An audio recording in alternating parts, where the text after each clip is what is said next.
Hi folks, I've just finished painting this 54 millimeter or 1/32 scale white metal miniature from Andrea Miniatures. Of course, it's of George Armstrong Custer on his horse.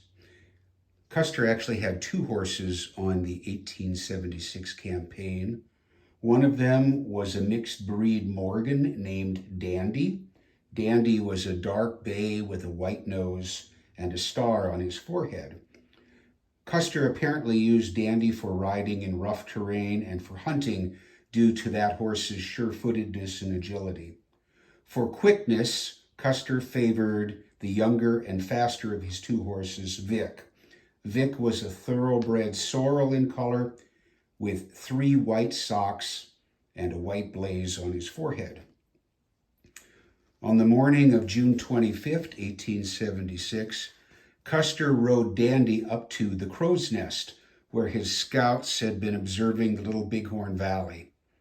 Upon return to the camp, he was informed that a party of Indians had discovered a box of hardtack that had fallen off from the pack train, and further observed the 7th.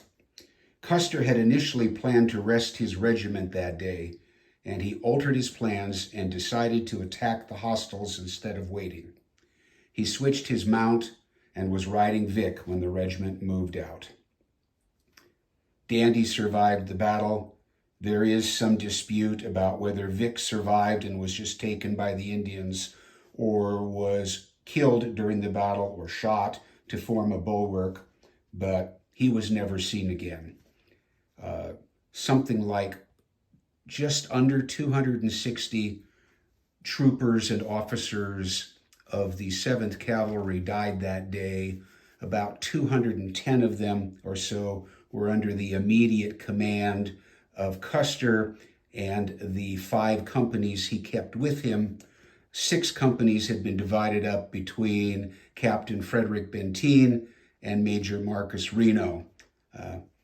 Custer really didn't know what he was getting himself into, and he and over a third of his command, total command of the regiment, paid the price. I really enjoyed doing this figure. It's, I think, the 3rd or 4th figure I've done from Andrea Miniatures. First time painting a sorrel horse, which is sort of a variation on chestnut. Sometimes the terms are used interchangeably.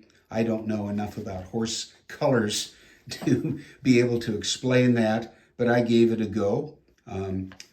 I used Army Painter paint because it was the closest I had, or they thought I would have, to mixing up sort of a copper red color and shading for the horse.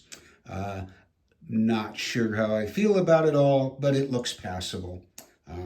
Anyway, the sculpts from Andrea Miniatures are really good. Wonderful white metal historical figures that they do across the centuries, various historical periods. And I really enjoyed putting this fellow and his steed together and painting him up. I'll probably be doing more horses over time, and who knows, one of these days I might actually do a white one. Oh my God. Much trickier than one might think. Anyway, thanks for watching.